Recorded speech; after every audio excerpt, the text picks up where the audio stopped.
All right. Good morning. It is Monday morning if you're listening to this when it drops. And I am back with the third episode of season 2 for Spilling the Anxiety. So I know I've got this weird like phone sex operator voice going on, but it's because when I do these, it's already late at night and like my son's sleeping, so I'm desperately trying not to wake him up. But hello everybody. So I know that I promised you guys an episode on really an interview with somebody from the polyamory circle today, but he is getting ready for the Jewish holidays that are about to come in, so we had to postpone. So apologies, but that episode will be coming for Friday, hopefully if we can keep the date. And in the meantime, I actually wanted to, I'm not gonna lie, y'all, I'm fucking tired. So I didn't want to do an episode that was gonna take like a drastic amount of time. I'm probably cheating you, and giving you a filler episode like so early, but this is actually gonna be a very important episode for a lot of people. So this one actually goes out to Mr. Joseph Padilla, who is somebody I knew a long time ago, and he's also a vet. And so recently I ended up getting my award letter from the VA that I reached 100% disability. And it was both a very, I don't want to say exciting, it was a very relieving moment for me, but also very scary. Because I'm only 27, and to be considered completely and totally disabled by the VA, it's not the same as being considered permanently disabled by, I guess, your state, but it definitely, it still comes with a lot to unpack. So today is going to be a military episode. For all of my veterans and everybody out there, I am going to tell you guys how I reached 100% with less than 2 years. Just under 2 years in service. So stay tuned if you want to know more, and I'd be more than happy to help any veterans who reach out and need help with their claim. And I did all of this without the help of, those people they offer at the VA. It was just common knowledge and honesty. So stay tuned if you want to hear more. We'll be back after the break. All right, and we're back. Okay, so I want to start by kind of giving some background on like what I experienced in the military that got me here, because what I'm hoping is that there are some people, or the majority of people who would be listening to this episode would be active duty or veterans fresh out of the service, so they can understand what needs to be done in order to achieve that. Now let me break this down. When you come out and you have when you come out of the service, I recommend that every soldier, once leaving the service, or not even just soldier, because soldier is exclusive to Army. You can be, a corpsman, you can be a seaman, you can be, airman, whatever. Whatever fits you. But once you get out of the service, if you're a service member who has left whatever branch of the military that you're from, I highly recommend getting information on putting together your disability claim, because that's going to be the thing that really gets you on your feet. Now, this isn't just from a financial standpoint. Yes, it helps a bunch. I'm not going to lie. But the reason why you need that assistance is really more the focus. You get out, and working in the civilian sector is just really not the same. And it's a hard adjustment. And this isn't just if you, even if you get like a 9-to-5 job and you do your best to, I can hear the graphicness in my throat, I'm so sorry. Even if you get out of the service, you get a 9-to-5, you get something steady, that's great. It's still not going to mirror what you experienced in the service. In the service, everything, everywhere that you needed to follow was written down somewhere that you can reference it. Here in the civilian world, there's so many variable factors. It is ridiculous, and that can give anxiety to even the most well-collected person.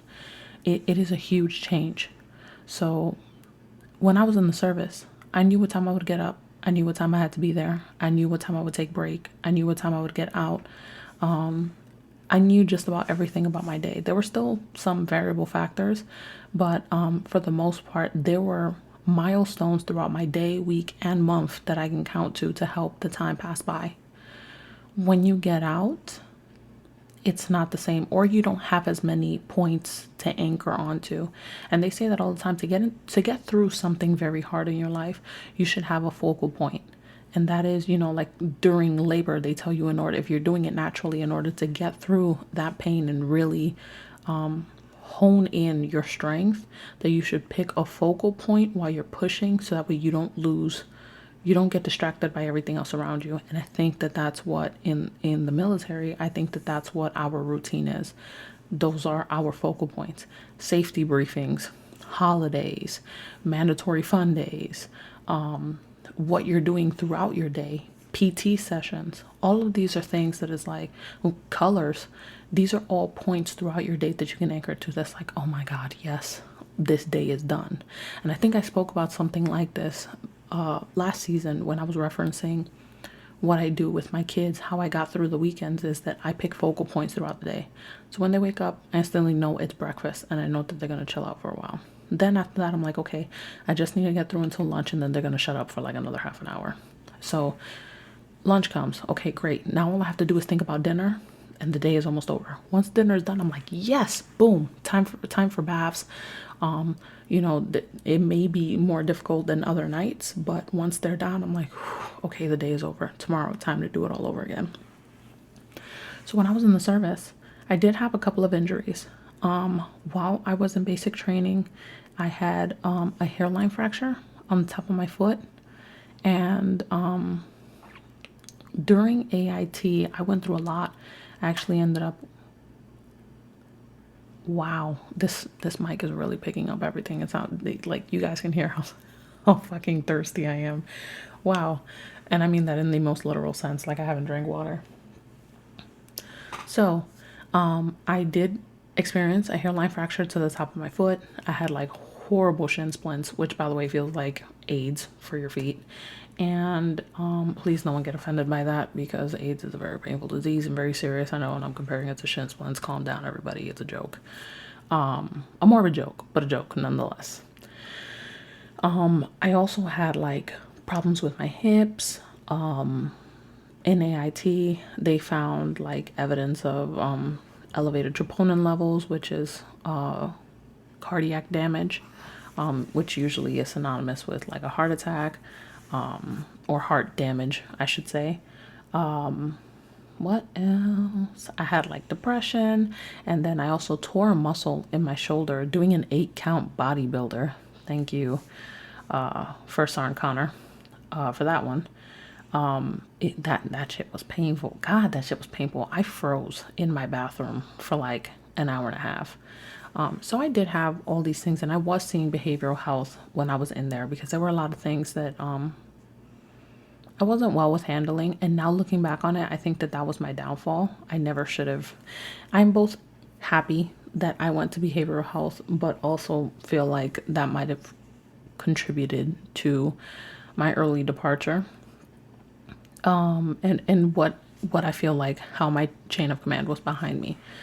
They say that it's not, oh yeah, if you need mental help, then go ahead and get it. But everybody knows that if you're a soldier getting, seen by behavioral health, everybody automatically writes you off. Like, that's it, you're done. I didn't know this at the time. So hence, the hindsight, which is 2020. So these injuries, now nobody told me about being service connected when you get out. No one told me what I would have to do or what are the things that could help me. So I want to tell this to people in hopes that if you are still in the service and you listen to this, that you do what it is that you need to do to set yourself up for when you get out. Or if you are currently out and don't have all of the information, like my friend Mr. Padilla, that you can do what you need to in order to get out. Let's start with the things that happened to me in the military. So I just ran down some of my injuries. Now, what I did was, whenever I was feeling unwell, I went to sick call. So sick call is basically You call out from your job or you call your sergeant, you get the approval and be like, hey, listen, I don't feel this way. I need to go to the clinic. I need to go get seen. And then you go to whatever clinic it is that, corresponds with whatever you don't feel well with. It's not like you stay in your bed and you get a doctor's note. No. If you're going to not show up to work, you need to be someplace else. Sick call will be your place of duty for that day. Or if you happen to get out midday or whatever it is and you're good, you don't get put on quarters, which is basically, quarantine, you get put on bed rest, then you go back to work like nothing fucking happened. There is no middle. You were either back at work or you're on doctor's orders to rest. And to get those quarters, let me tell you, it's tough. Okay, it's not like, oh, you have a bad cold or a flu and they're going to tell you, hey, go on quarters for a day. No.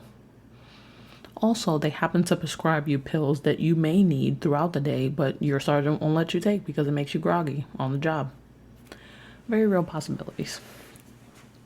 Anyway, so I went to sick call every time that I experienced a problem, which I didn't know was going to help me, but it did. Now, I wish there was a lot more things that I had documented. I wish there were a lot more things that I was open about, but I cannot stress this enough. Even if you feel like, you're a lifer or whatever it is, you don't want anybody looking at you a particular way, I would highly recommend find a way to get these things documented. You don't necessarily have to go every time a problem shows up, but if you can space the things out and you can go appropriately and schedule doctor's appointments to address these issues, then they will already be on file, because the first thing that the VA looks at when they look at any of these things for your disability is, what have you already documented? What can they prove? Now, the VA won't ever be like, yes, you do in fact have this, or no, you in fact don't. Their wording is always, it is more likely than not that you did receive this in the service. So it's almost like proving to a jury that you did or did not commit a crime. So in fact, if I tell you that I tore my shoulder muscle in the service because I was doing an 8-count bodybuilder, it's not a matter of proving whether I did or I didn't. It is a matter of proving that the likely possibility that it did happen while I was in service, and that it did happen because of something that I was doing for the Army, there's a greater possibility that it did than it didn't. So that's kind of a loophole in itself, because depending on how you report things and how they go, you very well may be getting, you may be able to collect disability for issues that, and not all of these issues are going to arise even immediately when you get out the service, which is why it's important for everybody to know that if you get out and you do a disability claim and you get approved or denied, whatever, let's say you get not even denied, let's say you get a rating and it is not the rating that you agree with, or maybe you feel like you deserve more than that, the first step is establishing a service connection. Fuck percentages at this point. I know that for some people, like that can make a difference because that's where your financial source to take care of your issues comes from. But the most important thing, even if you get a service connection of 0, that's already your foot in the door, because now that's them recognizing that this happened, but it's not severe enough for them to start giving you payments for it. After you establish that service connection, once you get a percentage, you can, I don't want to say that you can only go up from there, because that's not true. If they find, in fact, when you do another CMP that you have somehow improved, you actually can go down. But for the most part, there is more potential to go up than there is down. Because if you are claiming something that is genuinely happening with you, because you will get evaluated by a medical professional, then even if it stays stagnant, almost always as time goes on, it will get worse. These are things, after you establish this, after you decide what it is that you need to claim because you know that this is related to your time in service, you need to keep meticulous records.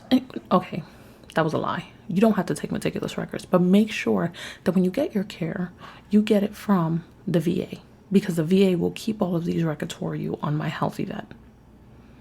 And it will be better for you in the long run, because you don't have, if you decide to go to a private facility, that is perfectly fine. Make sure that you attain those records, so that way when you go ahead and file your claim or you appeal it or whatever it is that you do, you can go ahead and submit it. Now, the best thing to do is to build on things that they already have record of you in the service. You can't sit there and say, I suddenly have high blood pressure and it's because of the service and it's been 7 years down the road. And then they'll be like, well, where's your proof? See, now, I used to have high blood pressure. The Army gave, the only thing that I have that's service connected at 0. Is it the only thing? I think it might also be my wrist. But the only thing that I have that's a service connection at 0 on my disabilities list is my high blood pressure. Why? Because I currently do not have high blood pressure. But why did they give it to me? Because when I was in the service, they had given me medication for high blood pressure, meaning that I could establish that I did at some point have it. I'm just not at this moment, or at the moment of the exam, experiencing the high blood pressure.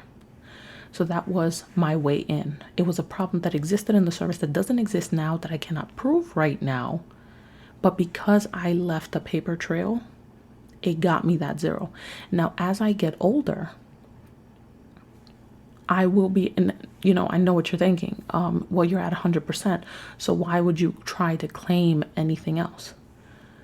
You want to claim every issue possible so you can get the best healthcare possible for that issue at the VA.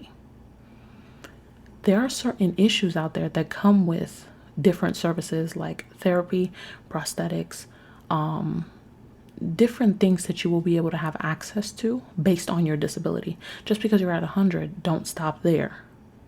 Also, when you claim issues that get worse, you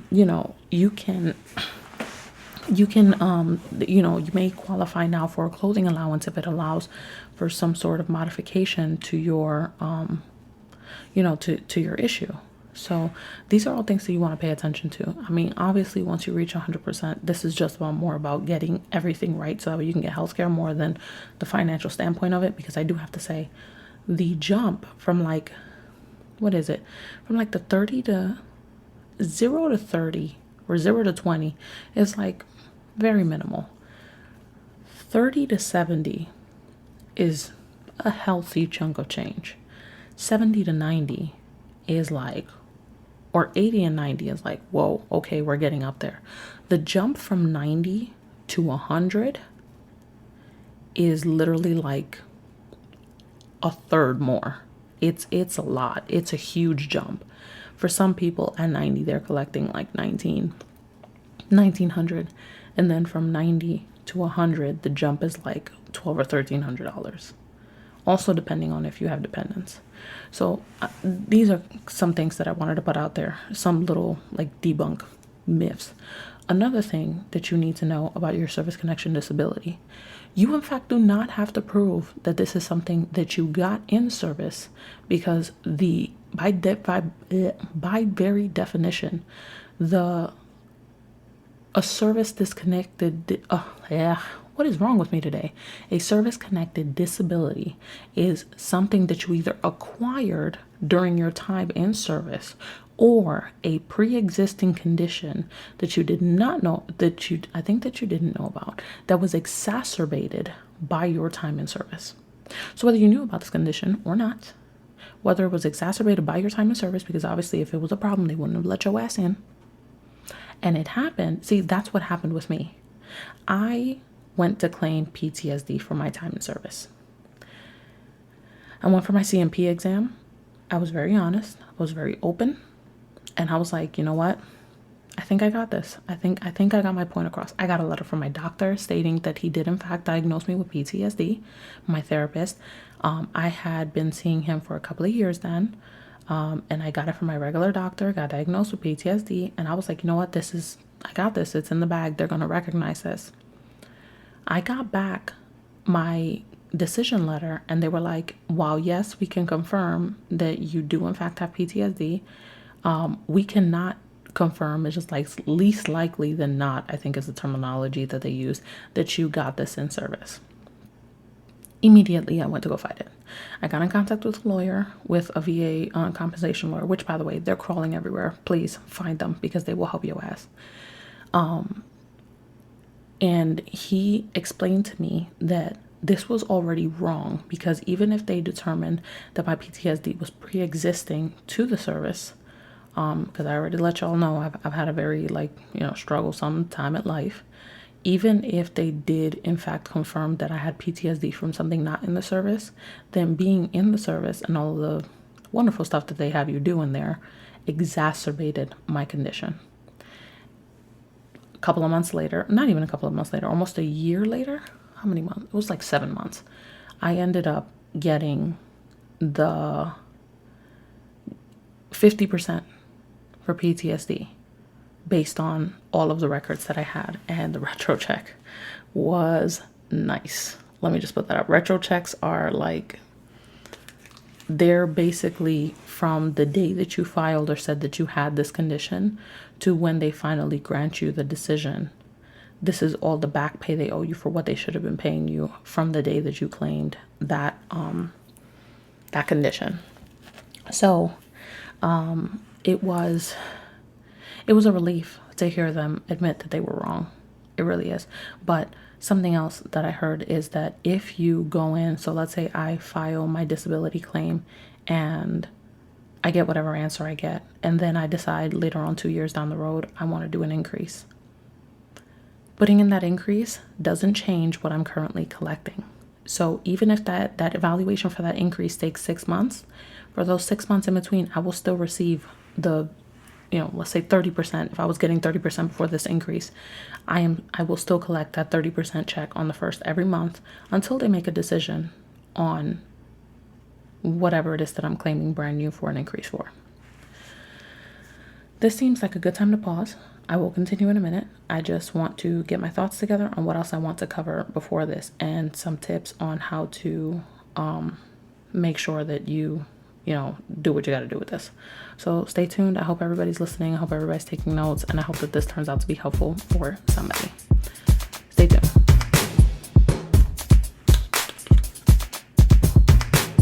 All right, and we're back. Whew, okay, so some of the things let's be entirely honest here.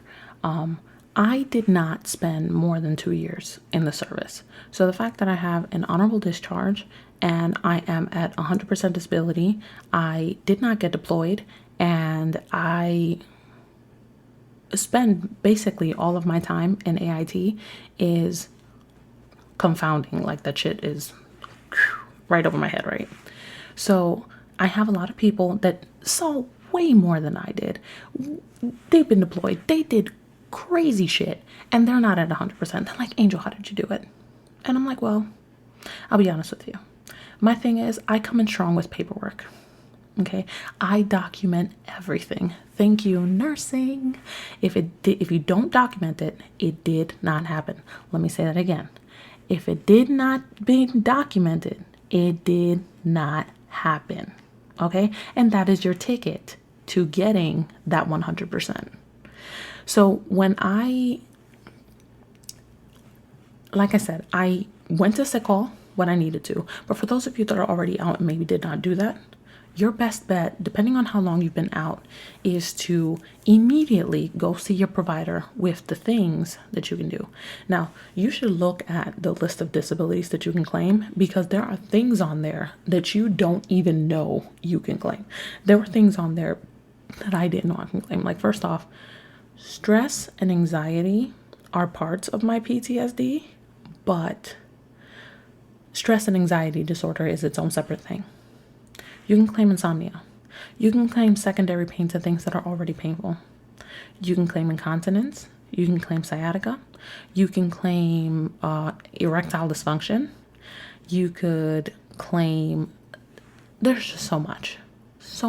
And I really think that you guys can sit down and look at it. And what I did was I really dissected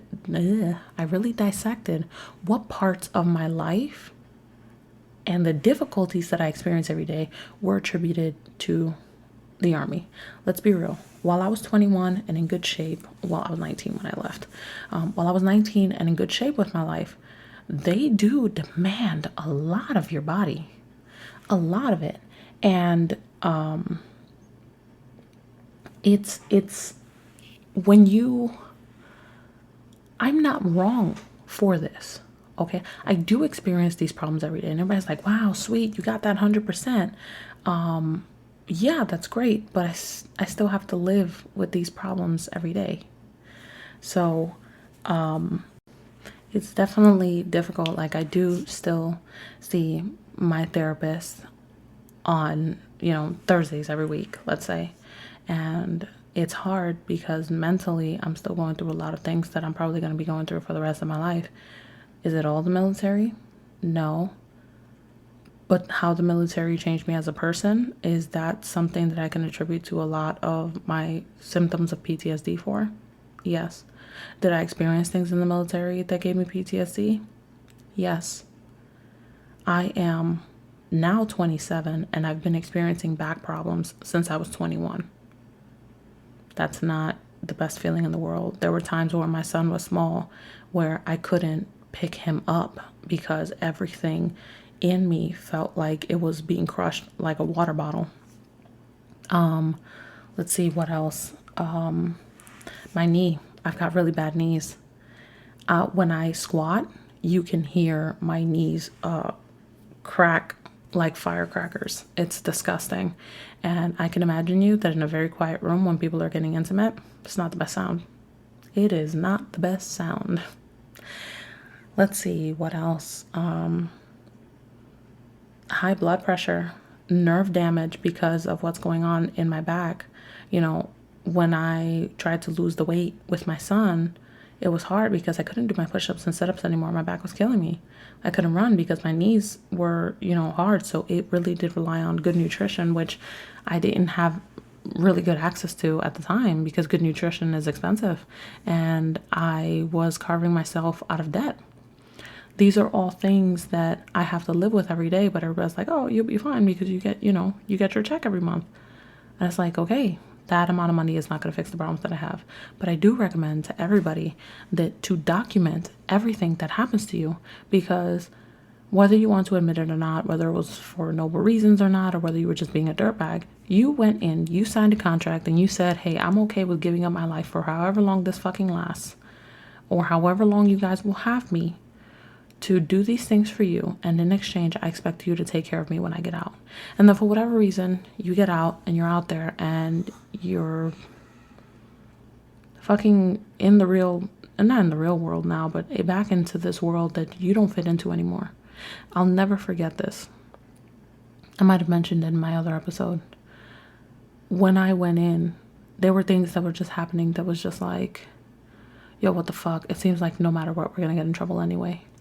Weeks down the road, I finally had a conversation with my drill sergeant when it was like time to get out, and everybody was like chill and relaxing, waiting to go to the next duty station. And I remember he said, I asked him why he did what he did. Like, there was this one really particular bad day, and I swear to God, if any of my battle buddies from basic training listen to this, they'll know exactly what day I'm talking about, with Drill Sergeant Hardy, the day that, who was it? Hunley stayed in bed. Oh my God, that was a Sunday fresh out of hell. He wanted us to do an essay. He had us fucking low crawling in the rain. Like, it was disgusting. It was just, and I remember because it was my 20th birthday. I asked him why he did that. And he said, it was going to happen anyway. No matter what you guys did, no matter who did what right or who did what wrong, it was going to happen anyway. Because our goal was to break you as people and rebuild you as soldiers. And that takes an entirely different mentality that honestly sometimes I'm grateful for today to have. But other times I'm like, fuck, man, things could have been so different. So you did this selfless thing. No matter what selfish reason you did it for, the actual act is selfless. Because you're doing this to serve someone else. You're doing this so that when you get called upon, you serve everybody else but you. You're fighting a fight that's not your fight. So when you get out and you document all these things and you milk it, like some people say, You still have to live with this damage. You have to live with the hole in your life. You know, that question that's like, oh, you know, if you were in a coma for 15 years and you woke up, like, you know, how would you feel or whatever? People who time travel, fucking Steve Rogers, whatever. That gap in your life, it exists. And the longer you're gone, the more things change and you come back and you're just like, what the fuck? At first you'll come back on leave, but life goes on. So you keep living your life and now you're a different person. And maybe then you get married and you have kids and, you know, and all this other stuff while you're on the surface and you come back. Shit is just different now. So yeah, you did fucking earn this. And you should get the most that you can out of it. Do it honestly. Do it the way that you know, there are so many people out there that have so many things wrong with them and they don't even get their full rating because they're not doing it right. What you need to do is you need to dissect everything. There are a lot of people that don't like to deal with paperwork. There are people who don't like to deal with their records. That's fine. Have someone who you can trust help you gather that stuff. Because that is going to be how you get appropriately compensated for these things. I don't know if that makes sense to some people, but it is all about making the best for you. And so, no, you can put in as many claims as you want. Usually, when I first started, when I got my claim, they said, you know, you want to wait a year in between claims because otherwise it's going to be disregarded. I have done claims with less than a year in between, and they've gotten approved. Okay, when I first started, when I first got my reading, I was at 20%. 20% wasn't shit. And this was when I first got out. It was in 2017. We're now in 2022. I have worked my way from 20 to 40 to, where was my next hit after that? I think to 60, then to 70, to 90, to 100. You can do it too. All it takes is for you to be completely honest. And when you go to your fucking CMP exams, ladies and gentlemen, okay, veterans, when you go to your CMP exam, do not put the proud face on. They ask you how you're doing. Don't say fine and you. Say I'm fucked up. Thank you. How are you? Because that's the truth. You are there to talk about an issue that has been plaguing your existence. So think about the day where your problem was exacerbated the worst. Okay, if it's for PTSD, think about the day when you had the morning after you had a fucking night terror and you disassociated completely and just sat there staring at your wall for hours. Think about the night where you couldn't fucking sleep. Think about the weeks that you went without eating, without showering, without doing anything, without fucking functioning. Think about the people that you screamed at, the people that you hurt. Think about it all. Because this is what they're looking for. The reality of it is your pain won't exist every day, not unless it's really severe. But if it's not severe, if you're in the 10% category or the 20% category, your pain doesn't exist every day and it's not that bad. But you need to think about when your pain was at its absolute worst and use that. Because they're looking for honesty. This isn't the time to be proud. This isn't the time to cover it up. This isn't the time to act like you're okay and to, you know, practice social etiquette. This is the time for you to be completely honest about what has fucked you up.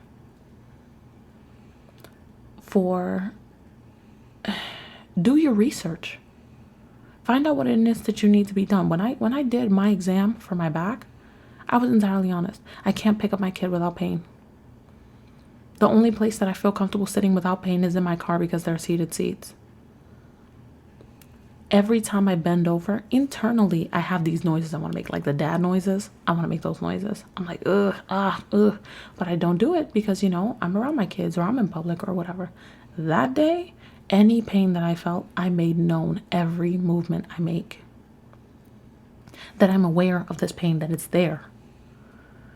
Okay, you need to, if they say that you can, if you're going for PTSD, ladies and gentlemen, everybody, if you're going to put in a claim for MST, military sexual trauma, PTSD courtesy of MST, PTSD courtesy of MST, if you don't have any evidence, that's one of the hardest to prove because you need to prove that something happened to you in the service. And if you didn't do anything about it then and you want to talk about it now, It's going to be hard to prove. And it's going to feel like somebody's telling you, like, you're a bullshit liar. It doesn't exist. And that's not necessarily the case. But if you can't prove it, how do you expect them to give it to you? You know, find a fucking ER visit. You didn't go to the ER? Find a doctor's visit around there where they asked you how you were feeling. Maybe that might say that you weren't feeling good that day, that you felt fucked up, that you failed a depression test, a behavioral health visit. You don't have any medical records? That's fine. Did you tell somebody? Talk to your family and friends. Maybe you didn't tell somebody, but maybe they noticed you were acting weird, you were withdrawing. They take lay statements from people like this. You know, just because you can't prove it doesn't mean anything. And they'll take lay statements on almost anything. This is for you. And I tell everybody this about everything, not just this. You need to think about the moves that you need to make for you. This is not the time to have moral fiber. It really is fucking not. Cut that bullshit out. Be selfish. This is what's going to be what's going to get you on your feet for the rest of your life. Right now, I'm collecting 100%. And 100% right now is higher than it was 5 years ago when I first started my first claim. Because the cost of living allowance has gone up. It's going to keep going up. By the time I'm 40 or 45, I'll be making, shoot, who knows, maybe $500, $1,000 more than I am right now. Just because the cost of living went up. Secure yourself and your future. Claim your dependents if you have them. It sucks to say, but this is the time to be shameless. Because you earned this. So when you go ahead and put in your claim, include in as much detail as possible. They always tell you, oh, do you want the VA to collect your records and blah, blah, blah, whatever.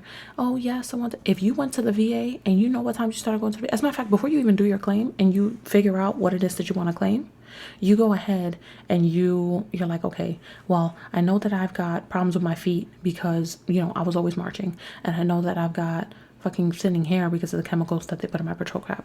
And I know that I've got blah, blah, blah, whatever. You know what you got to do? You got to go make an appointment with your PCP at the VA, not your regular ass doctor. At the VA, tell them, I'm having this and this issue. I'm having problems with my skin. I'm having problems with my feet. I'm having problems with my arm, and I need therapy for this. I need to go see somebody because I'm fucking sad. You go ahead and you do that. They'll set up your referrals. Oh, you need to see dermatology. You need to see neurology. You need to see this. You need to see that. You need to see occupational therapy. Go there. And when you see each and every one of these people, be completely honest about your problems. Because they will go ahead and make their own diagnosis at that visit. When you go into your My Healthy Vet a week later from all of those appointments, because it only takes 3 days for their note to be submitted, 36 hours. Once you go ahead and you do all of that, collect all of that for you. Download your medical records, people. You can literally go on to My Healthy Vet and look at your own health records. Get used to that so you know what you're working with. When you can see what they're working with, you know what you're working with and you know how to proceed forward. Have access to this. They give you the access to this. This is like an everyday bullshit where there are rules out there and programs out there to help people, but nobody talks about it because too many people would take advantage of it. We are a select group. We are the 1%. Okay, not the rich 1%. The 1% that fucking sacrifices themselves to go wherever it is that they need to go. To do things for other people that they don't even fucking know. We are that 1%. So get used to the programs that help you. Okay, all the time, I sit there and I wonder why there are veterans panhandling on the corner, on the highway, or whatever it is, when there's so many fucking programs to help. If you're out there and you're panhandling and you're doing whatever it is, it's either because you're too proud to get the help, or you seriously fucked up along the way, bro.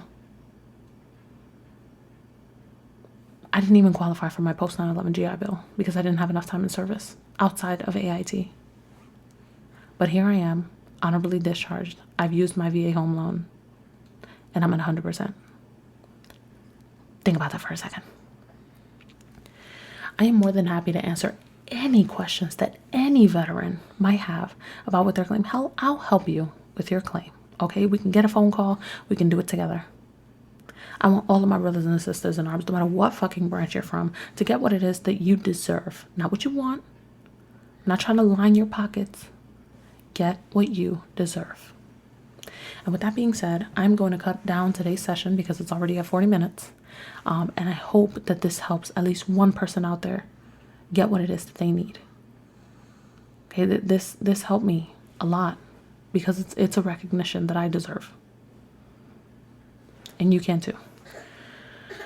With that being said, we will talk on Friday. That is my son waking up. So everybody, have a good one, and I hope you stay safe. Take care. Oh, and follow me on Instagram, Twitter, and what's the other one? TikTok. Powher Poetry, POWHER_POETRY. Follow me for more. I come and do these shows every Monday and Friday, release at 4 a.m. Take care, everybody.